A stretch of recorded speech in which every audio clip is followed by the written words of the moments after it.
अस्सलाम वालेकुम दोस्तों, क्या हाल है? ठीक हो, खुश हो? राजधानी की कहानी सफ़र भी करूँ नाल तो दसूँ ही सही कि खबरां क्या हैं राजधानी दे विच, क्या चलता पे, क्या नवी ताज़ी है, सूरत हाल क्या है, हाल हवाल क्या है। सब तो पहले मौसम का हाल तो रहा मुल्क दे विच इस्लामाबाद का मौसम खुश्क है, लेकिन मौसम आहिस्ता आहिस्ता तब्दील थींदा पे, उनकी आंधी पई है। अज भी इस्लामाबाद के गिरदोनवा दे विच चंद मकामात ते बारिश का इम्कान जाहिर किए महकमा मौसमियात ने। बलूचिस्तान के जनूबी इलाके दे विच मतला जुज़वी अबर आलूद रहमन का इम्कान है। रावलपिंडी, मरी, गलियात, जहलम, अटक अते चकवाल दे विच बारिश का इम्कान है। लाहौर, सरगोधा, खुशाब, सियालकोट, नारोवाल, कसूर ते आस पास के इलाकों दे विच बारिश मुतवक्के है। हाफिजाबाद, फैसलाबाद, मंडी बहाउद्दीन, गुजरात अते गुजरांवाला दे विच भी बारिश थी सकती है। सिंध के बेशतर इलाकों दे विच मौसम गर्म अते खुश्क रहमन का इम्कान है।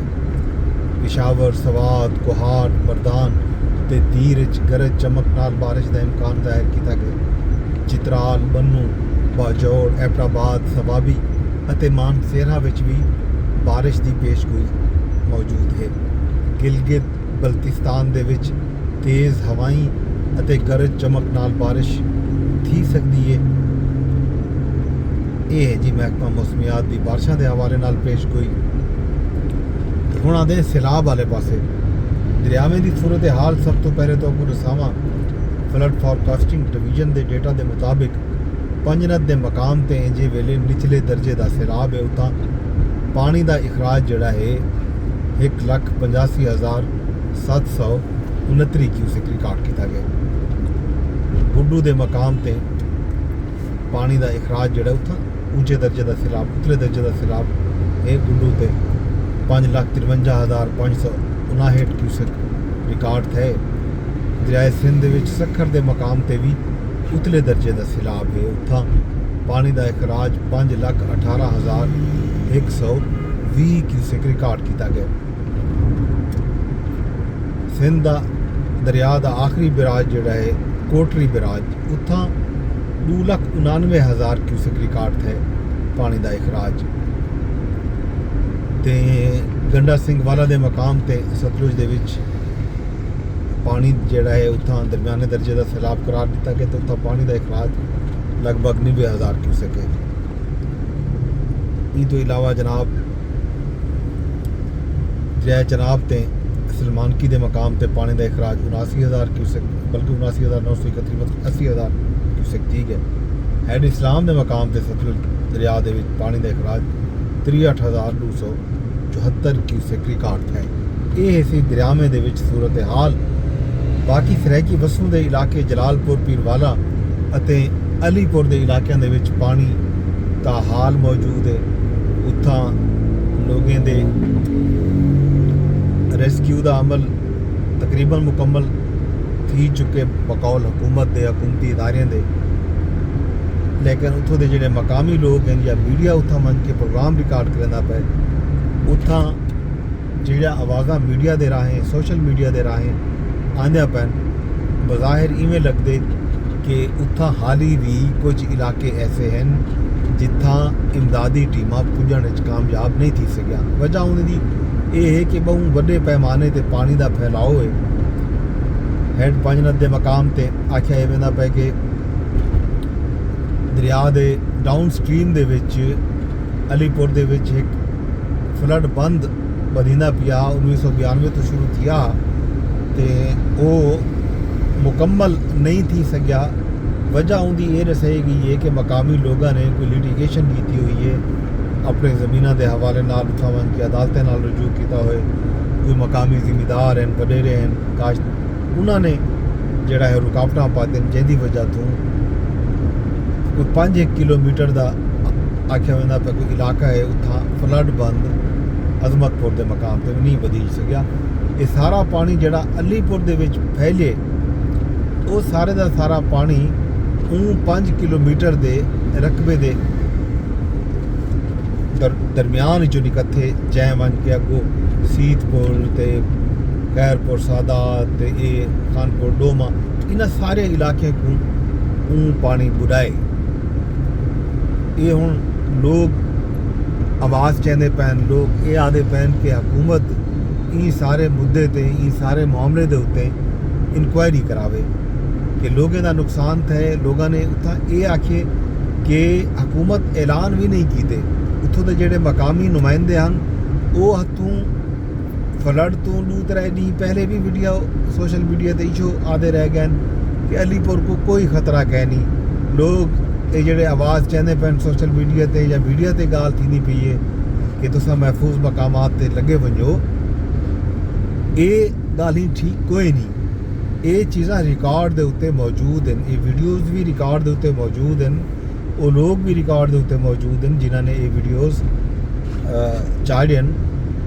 तां सूरत हाल यह है कि इहदे उत्ते बाकायदा इंक्वायरी थी चाहिए कि ये आखिर इतना लोगों का नुकसान थे, लखां की तादाद दे विच लोग बेघर थे, उन्होंने मकानात डटन, उन्होंने जनावर गलन, उन्होंने प्यारे जड़ा है सैलाबी पानी दे विच डूब के जहाँ बाग थे, बेगुनाह मारे गए लोग अपने ना माल बचा सकें, ना बाल बचा सकें, तो ना ही अपने घर बचा सकें, ना सामान बचा सकें। अगर हुकूमत को ई शय दा इदराक आ जिमें आवाज़ा हन पानी आंदा पिया हा, 27 अगस्त को रेला आया हा तो इत्थां आके पानी ने जड़ा जोर मारे, कितने डी दे बाद बन के इत्थां 10-15 डी दे बाद पानी इत्थां पुजे ऊँ आके इत्थां नुकसान किते लोगों का 8-9 को। तां ये जड़ा है इहदे उत्ते बाकायदा इंक्वायरी थी चाहिए कि कहंदी ना अहली है, कौन नाकाम थे, क्यों लोगों को बर वक्त आगाह नहीं किया गया। हुकूमत ने बाई फोर्स लोगों को उत्थों क्यों नहीं कढ़ा, उत्थों इनखला का अमल यकीनी क्यों नहीं बनाया गया। अगर उत्थां इस तरह की सूरत हाल है ही तो लोगों को बाकायदा दसना चाहिए, उठाना चाहिए। इलाके जड़ा है पानी की कैपेसिटी का भी पता हा, पानी का अंदाज़ा भी आ कि कितना पानी आता पे, वो पानी कितना मार कर सकते, इनका अंदाज़ा भी ज़ाहिर आम बंदे को नहीं होता। वो तो डारे बाबे वाली गाल के उत्ते बैठे होंगे कि यार इतना तक वो फ्लड आया तो इतना पानी ना आया, फलां फ्लड आया तो इतना पानी ना आया, टिपकां फ्लड आया इतना पानी ना आया। लोगों के कोलों तो ऊँ सतह का इल्म नहीं होता, वो अपने मकामी जी गाल बात होंदी है उहदे उत्ते खड़े रहंदे, उन्हें को अंदाज़ा नहीं होता कि पिछों दरियावे दे रस्ते नाल क्या थी चुके। उन्हें दे बाबे रारे दे वेले दरिया दे रस्ते किंजे हैं तो हुण वो रस्ते किवें बन गए, हुण उन्हां रस्तियां दे विच क्या क्या रुकावटां आ गए। हुण पहले अगर पंजनद हैड पंजनद ते सूरत हाल यही तो हुण रीमॉडलिंग तो बाद उत्थां क्या तब्दीली आई है, हुण पानी उत्थां अपना रवैया किवें रखे सी। ये चीज़ां आम बंदे दे नॉलेज इल्म कोई ना आन। हुकूमत को तो पता हा, हुकूमत को तो चाहिए हा वो इहदे उत्ते अमल दरामद करावे आ, लोगों को कढ़े आ, दसे आ अगर खतरा कोई ना हा। ये बहरहाल इहदे उत्ते लोग हुण गाल करेंदे पैन। ते बाकी हाल हवीले ते खैर खबरां राजधानी दे जिहड़े हैं वो हाई कोर्ट दे विच कल तक मैं दस्सिया खबरां हन। हाई कोर्ट चों एक तो चीफ जस्टिस सरफराज जोगर के खिलाफ शिकायत दर्ज कराई गई ईमान मजारी एडवोकेट की तरफों। ई तो इलावा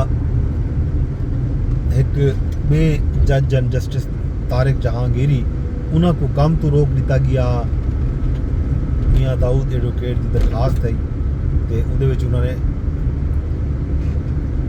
ये अदालत तो अपील की है कि तारिक जहांगीरी जड़े हैं वो वकील होवन की क्वालिफिकेशन भी नहीं रखेंदे, चे जाए कि वो जज की सीट ते बामन ते फैसले करन। उन्होंने बतौर जज अहलियत कोई नहीं, उन्होंने को ई काम तो रोकया वजे। और समात ही है समात दे विच आख्या वेंदा पिया कि मियां दाऊद साहब कल पेश ईद है उन्होंने मुआविन वकील पेश थे ते फैसला जिहड़ा है कल महफूज किया गया फैसला सुना दिता गया उन्हें विच आख दिता गया कि अदालती मुआविन मुकर्रर थी चुके हैं तो उन वेले तक जब तक मामला सुप्रीम जुडिशल कौंसल दे विच जेरे समात है उन वेले तक justice Tariq Jahangiri judicial work ना कर सकते तो इन तो इलावा चेयरमैन PTA को भी कल हटावन का हुक्म दिता है इस्लामाबाद हाई कोर्ट के जस्टिस बाबर सत्तार ने तो चेयरमैन PTA ने अदालत का वह फैसला इंट्रा कोर्ट अपील करके चैलेंज कर दिता अज उनका भी मुद्दा सामने आ सी बाकी खैर खबर भी हैं फिलहाल राजधानी की कहानी जो कुछ वेंदे वेंदे दरखास्त यह करे कि इनको शेयर लाजमी किया करो यूट्यूब पर देखो तो भावें ट्विटर यानी X के उत्ते या वल टिकटॉक के उत्ते जिथा भी तुम देखो इन विलाग को शेयर लाजमी कराए यूट्यूब के चैनल भी सबसक्राइब की वजाए तो शाम को मिलते हैं भला नवा हाल नवी गाल शाम को करे रब सोने दे हवाले।